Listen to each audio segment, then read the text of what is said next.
Hello students, welcome to study circle 2.0। So कैसे हैं आप सभी लोग? आई होप बहुत ही बढ़िया होंगे। सो दोस्तों, हम लोग पढ़ रहे हैं RCC drawing and RCC drawing हमारा लगभग 85% प्लस दोस्तों कवर हो चुका है और कुछ ही टॉपिक यहाँ पे बचे हुए हैं, तो वो भी टॉपिक हम बहुत जल्दी कवर करने वाले हैं। तो दोस्तों, आज से हम शुरू कर रहे हैं हमारा रिटेनिंग बॉल, जिसको हम कहते हैं प्रतिधारक दीवार। ठीक है, तो पहले इसका कुछ बेसिक समझ लीजिएगा, ठीक है, और फिर इसकी जो ड्राइंग रहेगी दोस्तों उसको पढ़ लेना। और अगर बेसिक समझ लोगे तो ड्राइंग में कोई दिक्कत नहीं आएगी, ठीक है, जैसा कि आप लोग देखते चले आ रहे होंगे यहाँ पे। तो चलिए स्टार्ट करते हैं। तो दोस्तों, अगर आप लोग जो आरसीसी ड्राइंग है उसकी कंप्लीट प्रिपरेशन करना चाहते हो तो आपको दोस्तों प्ले लिस्ट में सारे वीडियो ऐड कर दिए गए हैं, जा करके आप देख सकते हैं। ठीक है, चलिए, तो अगर मैं बात करूँ रिटेनिंग वॉल होती क्या है, यानी प्रतिधारक दीवार क्या होती है, तो दोस्तों एक ये ऐसी दीवार होती है जो किसी चीज़ को रिटेन करने का काम करती है। रिटेन का मतलब होता है किसी चीज़ को रोकना। ठीक है, तो जहाँ पर भी हमें किसी मटेरियल को रोकना होगा वहाँ पर हम लोग काम करेंगे किसका? रिटेनिंग बॉल का, या उसका यूज़ करेंगे। ठीक है, अब हम कैसे मटेरियल को रोकना हो सकता है, तो दोस्तों जो मटेरियल हमारे लूजेस्ट स्टेट में पाए जाते हैं, मतलब जो ढीली अवस्था में पाए जाते हैं, ठीक है, जैसे पानी हो गया, बालू हो गया, मिट्टी हो गया, इन सबको अगर हमें रोकना है तो हम किसका यूज़ करेंगे? रिटेनिंग वॉल का यूज़ करेंगे। अब आपने इनको देखा कहाँ होगा? रिटेनिंग वॉल को डेफिनेशन पढ़ लेना, एग्जाम में नहीं पूछेगा, बट ये होती क्या है उसके लिए मैं यहाँ पे डेफिनेशन भी नोट कर दिया हूँ। ठीक है, अगर आप चाहें तो नोट कर सकते हैं। ठीक है, तो रिटेनिंग वॉल का मीनिंग समझ में आया? ठीक है, किसी चीज़ को रिटेन करने के लिए जो वॉल हम बनाएंगे वो हमारी रिटेनिंग वॉल होगी। अब आपने देखा कहाँ होगा रिटेनिंग वॉल को? तो अगर आपने दोस्तों स्विमिंग पूल देखा होगा तो वहाँ पे रिटेनिंग वॉल देखी होगी। कैसे? आपने देखा होगा कि अगर मान लीजिए इस तरीके से आपका स्विमिंग पूल है, ठीक है, तो जो इसके चारों साइड से ये दीवार बनी हुई है ना, ये भी आपकी एक रिटेनिंग वॉल ही है। क्यों? क्योंकि अगर आप देखेंगे तो ये जो बॉल है दोस्तों इस साइड से पानी को रोके हुए है एंड इस साइड से सॉइल को रोके हुए है। ठीक है, तो ये एक तरीके की रिटेनिंग वॉल है। ठीक है, और ये दोनों फेसेस पे किसी ना किसी मटेरियल को रोके हुए है, जैसे कि पानी हो गया, सॉइल हो गया। दूसरी चीज़ आपने कहाँ देखा होगा? जो हिलीज एरिया होते हैं, जो पहाड़ी क्षेत्र होते हैं, उसमें आपने देखा होगा कि पहाड़ की तरफ हम लोग क्या करते हैं? रिटेनिंग वॉल बना देते हैं। ठीक है, या और भी आपने कई जगह यहाँ पे देखा होगा जहाँ पे फिलिंग का काम किया हुआ होता है, जैसे कि मिट्टी भराव का काम किया होता है, तो वो मिट्टी फिसल करके ना आए वहाँ पे हम रिटेनिंग वॉल बना देते हैं। ठीक है, तो ये कुछ देखा होगा आपने, और गूगल कर लेना तो और ही बहुत सारी इमेज आपके सामने आ जाएंगी। ठीक है, तो ये बेसिक सा मीनिंग है रिटेनिंग वॉल का। अब दोस्तों हमें यहाँ पे जो बात करनी है मेन वो है different parts of retaining wall. ठीक है, क्योंकि इन्हीं पार्ट्स का यूज़ होगा और ये बार बार यूज़ होंगे ड्राइंग में, तो अगर इनको समझ लोगे तो वहाँ आपका बहुत यहाँ पे बेनिफिट हो जाएगा। ठीक है, तो दोस्तों यहाँ पर मैं एक जो रिटेनिंग वॉल है बना करके लाया हूँ, इसको समझिएगा अच्छे से। ठीक है, तो आप लोग देख पा रहे होंगे दोस्तों ये एक रिटेनिंग वॉल है और ये एक कैंटिलीवर टाइप रिटेनिंग वॉल है। अभी मैं इसके टाइप भी बता दूंगा, ठीक है, लेकिन आप समझिए पहले इसके जो टर्म्स हैं उनको। तो दोस्तों अगर आप गौर से देखेंगे ये जो रिटेनिंग वॉल है, ठीक है, इसको तो रिटेनिंग वॉल में जो ये आप नीचे जो पार्ट देख पा रहे होंगे इस तरीके से, ठीक है, ये जो आपको दोस्तों रेक्टेंगुलर शेप का दिख रहा होगा, ये इसका बेस स्लैब कहलाता है। क्या कहलाता है?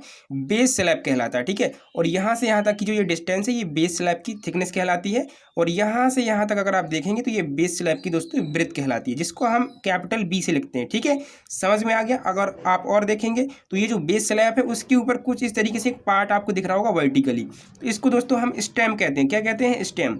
और देखिए हिंदी मीडियम वालों से भी रिक्वेस्ट है, प्लीज़ करके इन टर्म्स को इंग्लिश में ही याद कर लें, वरना बहुत दिक्कत होगी आपके लिए। ठीक है, तो इसको क्या कहते हैं? स्टेम। इसको कहते हैं बेस स्लैब। अब अगर आप ये स्टेम देखेंगे दोस्तों तो ये आपका ट्रेपेजॉइडल शेप का होता है। ठीक है, कैसा होता है? ट्रेपेजॉइडल, यानी कि आपका समलंबाकार होता है। ठीक, और ये आपका आयताकार होता है। अब अगर आप देखेंगे ये जो स्टेम है इसका दोस्तों एक फेस तो वर्टिकल होता है और एक फेस जो है स्लोपी होता है, मतलब ढालू होता है, वर्टिकली नहीं होता है। ठीक है, तो अगर आप देखेंगे तो जो वर्टिकली है आपका, ये जो वर्टिकली है बिल्कुल सीधा है, इसको हम कहेंगे इनर फेस, और जो इस तरीके से ये स्लोपी है ये होता है आउटर फेस। ये इनर फेस क्यों कहा जाता है?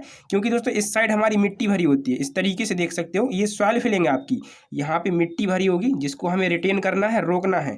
ठीक है, इस साइड हमारी सड़क हो सकती है, कुछ भी हो सकता है। ठीक है, समझ में आया इस चीज़ को? तो जिस साइड वो हमारा किसी चीज़ को रिटेन करेगा वो हो जाएगा उसका इनर फेस। ठीक है, और जहाँ ये जो आउटर फेस रहेगा वो इस साइड रहेगा। ठीक है, इस साइड हमने क्या करा होगा? मटेरियल को फिल्ड कर रखा होगा, चाहे वो मिट्टी हो, सॉइल हो, जो भी चीज़ हो। ठीक है, हालांकि अगर आप यहाँ पे स्विमिंग पूल का एग्जांपल लेंगे तो वहाँ पे जो रिटेनिंग वॉल यूज़ करते हैं दोस्तों वो दोनों फेसेस पे किसी ना किसी मटेरियल को रिटेन करती है। हालांकि यहाँ पे एक ही कंडीशन में है, मतलब इनर फेस, केवल इनर फेस पर ही वो किसी ना किसी मटेरियल को रिटेन करेगी। ठीक है, चलिए अब बात करते हैं कि स्टेम में जो आप यहाँ से यहाँ तक ये डिस्टेंस देख पा रहे होंगे ये टॉप ब्रेथ ऑफ स्टेम कहलाती है, यानी कि स्टेम की ऊपरी चौड़ाई। और अगर आप यहाँ से यहाँ तक देखेंगे ये जो डिस्टेंस है तो दोस्तों ये बेस ब्रेथ ऑफ स्टेम कहलाती है, ये ध्यान रखना। ठीक है, चलिए इसके बाद दोस्तों अगर आप देख पा रहे होंगे कि जो आपका ये बेस स्लैब था इस पर जब हमने वर्टिकली ये स्टैम्प रख दिया तो ये जो बेस स्लैब है दो पार्ट में बढ़ गई, एक तो इतना पार्ट और ये कि पीछे का पार्ट। तो जो आगे का पार्ट होता है वो हमारा टो कहलाता है, और जो पीछे का ये बड़ा वाला पार्ट होता है वो हमारा हील कहलाता है। ये भी ध्यान रखना है, ठीक है। जो ये बड़ा वाला पार्ट होता है वो हील होता है, और जो आगे का ये पार्ट होता है वो टो होता है, ठीक है। चलिए इसके बाद अगर हम बात करें कि जो ये स्टेम है, स्टेम की हाइट कितनी होगी, तो दोस्तों यहाँ से लेकर के देखिए, यहाँ से आपको जो ये थिकनेस है वो नेगलेक्ट कर देनी है, छोड़ देनी है, ठीक है। तो अगर ये थिकनेस छोड़ देंगे तो यहाँ से यहाँ तक की जो हाइट होती है वो हाइट ऑफ स्टेम कहलाती है, ठीक है। जो ये स्टेम आपका वर्टिकली होता है, ठीक है, ट्रेपेजॉइडल शेप का। और अगर मैं बात करूं जो रिटेनिंग बॉल है उसकी टोटल हाइट कितनी होती है, तो दोस्तों अगर आप इस स्मॉल एच में जो थिकनेस ऑफ बेस स्लैब है वो जोड़ देते हैं पूरा का पूरा, तो जो कैपिटल एच निकल करके आएगा वो होगा आपका total height of retaining ball. इतनी चीज़ समझ में आ गई ना।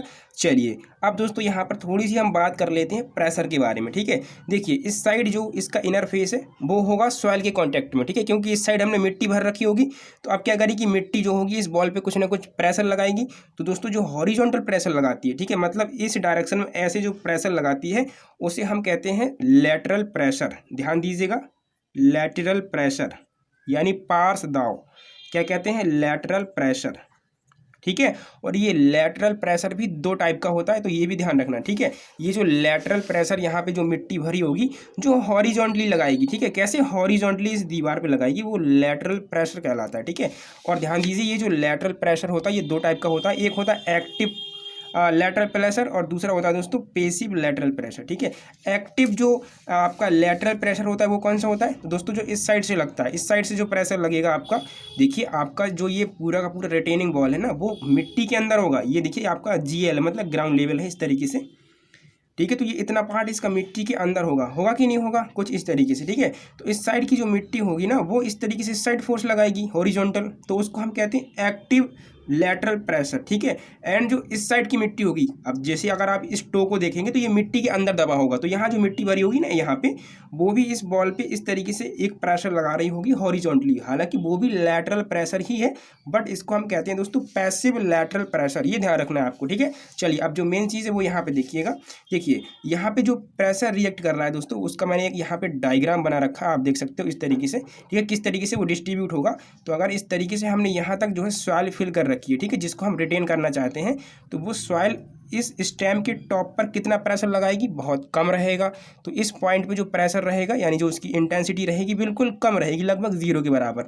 लेकिन जैसे ही हम अंदर यानी गहराई पे जाते जाएंगे तो जो प्रेशर है वो बढ़ता जाएगा, ठीक है। तो थोड़ा और नीचे आएंगे तो सॉइल का और प्रेशर बढ़ेगा, और नीचे आएंगे तो प्रेशर और बढ़ेगा। इस तरीके से देखिए, ये डायग्राम समझिए, आप लोग पढ़ा होगा आपने, ठीक है। और अगर नीचे जाएंगे तो और प्रेशर बढ़ेगा, और नीचे बढ़ेंगे तो और प्रेशर बढ़ेगा, ठीक है। जो मिट्टी यहाँ पे भर रखी होगी, आप जितनी गहराई पर जाएंगे मिट्टी का दबाव ऊपर से और नीचे ज़्यादा बढ़ेगा कि नहीं बढ़ेगा। तो ये डायग्राम उसी से रिलेटेड मैंने बना रखा है, ठीक है, देख सकते हो आप कुछ इस तरीके से, ठीक है। तो ये जो है प्रेशर डायग्राम मैंने बना रखा है, और मैं इसमें इतना समझाना चाहता हूँ कि टॉप पे जो प्रेशर रहेगा वो मिनिमम रहेगा, एंड जो बॉटम रहेगा वहाँ पे जो प्रेशर है वो मैक्सिमम रहेगा। क्या रहेगा, मैक्सिमम प्रेशर। अब ये किसकी बॉटम पे, ये समझना है किसके बॉटम पर, ठीक है। तो आपकी सॉइल जो भरी होगी वो यहाँ पे भरी होगी, मतलब हील के ऊपर तक, यहाँ तक भरी होगी। देखिए मैं फाउंडेशन के नीचे नहीं जा रहा हूँ, मतलब बेस स्लैब के नीचे नहीं जा रहा हूँ, मैं हील के ऊपर की बात कर रहा हूँ। तो जो हील का ये टॉप सरफेस होगा यहाँ पे प्रेशर मैक्सिमम होगा, जो सॉइल यहाँ पे फिल कर रखी होगी, ठीक है। चलिए तो अब यहाँ पे चीज़ समझिएगा दोस्तों कि आपका मिनिमम प्रेशर यहाँ पे काम करेगा टॉप पे, और जो मैक्सिमम प्रेशर होगा वो यहाँ पे काम करेगा इस सरफेस पे। तो इनका रिजल्टेंट कहाँ पे होगा, मतलब ये तो वेरी कर रहा है लगातार, यहाँ कम था फिर थोड़ा और ज़्यादा हो गया, फिर और ज़्यादा हो गया, तो रिजल्टेंट कहाँ पे काम करेगा, तो दोस्तों रिजल्टेंट जो काम करता है वो यहाँ बेस से, देखिए ये जो बेस है इस बेस से ऊपर काम करता है h/3 पे, ठीक है। आप ये एक ट्रायंगल देख सकते हैं, इस ट्रायंगल का सेंटर कहाँ होगा, अगर मैं इस ट्रायंगल की ये पूरी की पूरी डिस्टेंस h मान लूँ, वो भी स्मॉल h, ये क्योंकि स्मॉल h होगी ना इतनी, स्टैम्प की जो हाइट है वो अगर स्मॉल h है, तो यहाँ से यहाँ तक जो ये प्रेशर डायग्राम बना है वो भी स्मॉल h रहेगा। तो अब जो प्रेशर काम करेगा रिजल्टेंट वो इस डायग्राम के सेंटर पे काम करेगा, और ये डायग्राम है आपका त्रिभुजाकार यानी कि ट्रायंगुलर, तो इसका सेंटर होगा कहाँ पे, यहाँ पे। और ये परपेंडिकुलर वाली जो लाइन होती है वहाँ से h/3 पे होता है, और ऊपर से 2h/3 पे होता है, ये पढ़ा होगा आपने सोम वगैरह में, ठीक है। तो यहाँ से कितने पे काम करेगा, h/3 पे। तो जो रिजल्टेंट प्रेशर काम करता है वो h/3 पर काम करता है, ये भी ध्यान रखना, इसका यूज़ होगा, ठीक है। इसीलिए जब हम लोग दोस्तों इसकी डिज़ाइनिंग करते हैं, इसमें रेनफोर्समेंट डालते हैं, तो रेनफोर्समेंट की जो संख्या रखते हैं ना, वो बेस से h/3 पर बहुत अधिक रखते हैं। हालांकि ऊपर हम कर्टेल करके निकाल लेते हैं सरिया को, ठीक है, लेकिन नीचे से h/3 की जो डिस्टेंस रहेगी वहाँ तक रेनफोर्समेंट कम नहीं होना चाहिए। जितना अधिक से अधिक हम डाल सकते हैं उतना हम डाल देते हैं, ठीक है, ऊपर का काट करके नीचे डालते हैं। तो रीज़न क्या है?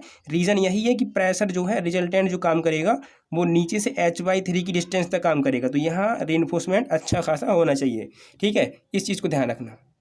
इतना समझ में आ गया होगा। तो ये पॉइंट्स छोटे छोटे हैं, नोट कर लेना। जैसे कि लैटरल प्रेशर 2 टाइप का मैंने बता दिया। इसके बाद यहाँ लिखा हुआ मैक्सिमम प्रेशर जो है वो पॉइंट एक्स पर रिएक्ट करेगा। तो मैं अगर एक्स पॉइंट इसको डोनेट करूँ, मतलब जो हील का टॉप वाला पार्ट है, तो वहाँ पे मैक्सिमम प्रेशर आपका वर्क करेगा, ठीक है। और ध्यान रखना, जब भी आपको रिजल्टेंट निकालना हो कितनी डिस्टेंस पे है, तो स्मॉल h/3 पे होगा। ये बहुत से स्टूडेंट कन्फ्यूज़ में होते हैं, कैपिटल h/3 करते हैं। आपको पूरी की पूरी रिटेनिंग बॉल की हाइट नहीं लेनी है, केवल और केवल स्टेम की लेनी है, स्मॉल h, उसका h/3 करना है, ठीक है, ये ध्यान दीजिएगा। चलिए, और ये पॉइंट भी यहाँ पे लिख रखा है, ठीक है, कि रिजल्टेंट प्रेशर h/3 पर काम करेगा। और जो स्मॉल h है वो आपका होगा दोस्तों हाइट ऑफ स्टेम, जो मैंने अभी बताया है ये, ठीक है। चलिए, अब कुछ टाइप है दोस्तों यहाँ पे रिटेनिंग वॉल के, तो वो भी थोड़ा सा देख लीजिएगा, ठीक है, आपके काफ़ी काम आएंगे। हालांकि जो हमें रिटेनिंग वॉल पढ़नी है, उसकी ड्राइंग पढ़नी है, वो है हमारी कैंटिलीवर टाइप, ठीक है। चलिए, तो अब अगर बात करें टाइप की, तो इसकी देखिए मैं 3 टाइप लेके आया हूँ, हालांकि होते बहुत हैं, ठीक है। तो कैंटिलीवर टाइप जो आपका जो रिटेनिंग वॉल है, उसका पहला टाइप है ग्रेविटी टाइप रिटेनिंग वॉल। दूसरा है दोस्तों आपका कैंटिलीवर रिटेनिंग वॉल, और इसमें भी 2 तरीके का, एक टी टाइप का, एक एल टाइप का, ठीक है। और जब इसी टी टाइप में हम कुछ सुधार कर देते हैं, ठीक है, जब लंबाई बहुत ज़्यादा होती है, तो वो दोस्तों हमारी कहलाती है काउंटर फोर्ट रिटेनिंग वॉल। इसको सही कर लीजिएगा, COUN होता है, यू छूट गया है, ठीक है, TERFORT, counter fort retaining wall, ठीक है। चलिए, इनके डायग्राम दिखा देता हूँ, वो देख लेना बस। लेकिन हमें जो पढ़ना है वो पढ़ना है T type cantilever retaining wall की ड्राइंग, ठीक है। चलिए, तो ये थोड़े से डायग्राम में देख लीजिए। जो ग्रेविटी रिटेनिंग वॉल होती है दोस्तों, वो कुछ इस तरीके की आपकी रिटेनिंग वॉल होती है, डायग्राम देख लीजिए बस, ठीक है। इसके बाद अगर बात करें कैंटिलीवर रिटेनिंग वॉल की, तो वो कुछ इस तरीके से दिखाई देती है, देख लीजिएगा। और ये टी टाइप की क्यों है? क्योंकि आप देख सकते हैं यहाँ पे ये अल्फ़ाबेट आपका टी दिख रहा होगा, ठीक है, इस तरीके से उल्टा, ठीक है। और यही एल टाइप की भी होती है, तो एल टाइप में ये ऐसे हो जाती है, ठीक है, मतलब ये जो टो वाला पार्ट है वो नहीं रहता, ठीक है, ऐसे। तो ये हो जाती है L type cantilever retaining wall, ठीक है। और ध्यान दीजिएगा, जब यही जो T type cantilever retaining wall है, इसकी लेंथ बहुत आगे तक हो जाती है, मतलब देखिए इसमें, देखिए ये आप देखेंगे कि ये लेंथ है काफ़ी ज़्यादा बढ़ गई है। तो इसमें सपोर्ट के लिए बीच बीच में दोस्तों हम क्या करते हैं, यहाँ पे बट्रेस को बना देते हैं, कुछ इस तरीके से ये दीवारें होती हैं, ठीक है, इनको बना देते हैं। तो फिर यही जो T type cantilever retaining wall है, ये आपकी कहलाती है दोस्तों काउंटर फोर्ट रिटेनिंग वॉल, ठीक है। इसको ऐसे देख लीजिएगा, या यहाँ समझ में नहीं आता तो डायग्राम यहाँ पे भी देख सकते हो। देखिए, इस तरीके से फिलिंग थी हमारी इस साइड मिट्टी की, ठीक है, तो ज़्यादा प्रेशर इंसर्ट करेगी ये, तो और लेंथ काफ़ी ज़्यादा है, तो इसका गिरने का डर रहता है, तो हम सपोर्ट के लिए इस तरीके से ये दीवारें बना देते हैं, ठीक है। तो ये टाइप से दोस्तों रिटेनिंग वॉल के, और जो उनकी डायग्राम है वो मैंने दिखा दी। आई होप थोड़ा बहुत यहाँ से आइडिया लग गया होगा, ठीक है। अब दोस्तों एक चीज़ और आती है, वो आती है thumb rule for retaining wall, ठीक है। और ये थंब रूल किसके लिए दिया गया है? तो ये दिया गया है रिटेनिंग वॉल के लिए। जो डेटा हमें चाहिए होगा उसको हम कैसे कैलकुलेट कर सकते हैं अगर एग्जाम में ना दिया गया हो तो, ठीक है। तो चलिए, अब जो थंब रूल है उसके बारे में थोड़ा सा जान लेते हैं। चलिए, अब बात करते हैं दोस्तों यहाँ पे thumb rule for cantilever retaining wall, ठीक है। ये थंब रूल है, ये इसके कुछ रूल्स होते हैं, आपको ये पढ़ना होता है। जैसे कि हमने आपको फाउंडेशन पढ़ाया था ना, तो फाउंडेशन में एक थंब रूल दिया था कि आपको जो है फाउंडेशन की ब्रेथ इतनी रखनी है, 2T+30, फिर उसका जो कॉन्क्रीट बेस डालेंगे वो 2J रखना है, ठीक है ना। तो उसी तरीके से ये भी आपको याद करना है, ठीक है। चलिए, तो यहाँ पे देख सकते हैं डायग्राम बना करके मैं लाया हूँ, इनको बाद में पढ़ लेना, पहले इससे समझ लो। ये देखिए आपका एक कैंटिलीवर टाइप रिटेनिंग वॉल है, इसमें ये इसका बेस स्लैब है और ये स्टेम है, ठीक है। इसमें ये जो पार्ट होता है छोटा वाला वो टो होता है, पीछे वाला जो बड़ा होता है उसको हील कहते हैं, ठीक है। तो अगर मैं यहाँ पे बात करूँ दोस्तों, कि जो ये टोटल हाइट आप देख पा रहे होंगे, ये होती है total height of cantilever retaining wall. And इसके बाद अगर इस टोटल हाइट में से हम थिकनेस ऑफ बेस स्लैब घटा देते हैं, तो जो हाइट ऑफ स्टेम होती है वो हमारी आ जाती है स्मॉल h। यहाँ से यहाँ तक की जो डिस्टेंस होती है वो हमारी होती है बेस स्लैब की ब्रेथ, ठीक है। अब ये निकालना कैसे है, तो देखिए समझिएगा। अगर दोस्तों हमारे पास टोटल हाइट ऑफ जो रिटेनिंग वॉल है वो दी गई है कुछ इस तरीके से, ठीक है। तो अगर हमें इसमें से जो थिकनेस ऑफ बेस स्लैब वो घटा देंगे तो हमारी स्मॉल h आ जाएगी, ये सिंपल सा लॉजिक है। चलिए, इसके बाद अगर हमें जो बेस ब्रेथ ऑफ स्लैब निकालनी है तो ये कैसे निकाल सकते हैं, तो दोस्तों ये हम निकाल सकते हैं 0.4h से लेकर के 0.6h, ठीक है। मतलब जब h की वैल्यू हमारे पास होगी तो हम ये वैल्यू इस तरीके से कैलकुलेट कर सकते हैं, ठीक है। और जो वैल्यू आएगी उनके बीच में हम कुछ भी बेस स्लैब की जो ब्रेथ है वो ले सकते हैं, ठीक है। अगर इसकी थिकनेस निकाल ली है बेस स्लैब की तो वो हम h/10 से h/12 ले सकते हैं। मतलब ये जो हाइट रहेगी उसका 1/12 से 1/10 हम जो है ले सकते हैं। ये समझ में आ गया। अगर आपका जो ये देखिए टो दिया गया है यहाँ पे, ये जो टो दिया गया है आपका, अगर इस टो की लेंथ निकालनी है, देखिए यहाँ से यहाँ तक की जो डिस्टेंस होती है वो लेंथ ऑफ टो कहलाती है। यहाँ से यहाँ तक की जो आपकी डिस्टेंस होती है वो लेंथ ऑफ हील कहलाती है। तो अगर लेंथ ऑफ टो निकालनी है यहाँ से यहाँ तक तो ये आप निकाल सकते हो b/3 से लेकर b/4, क्योंकि b आपने कैलकुलेट कर रखा होगा h की हेल्प से।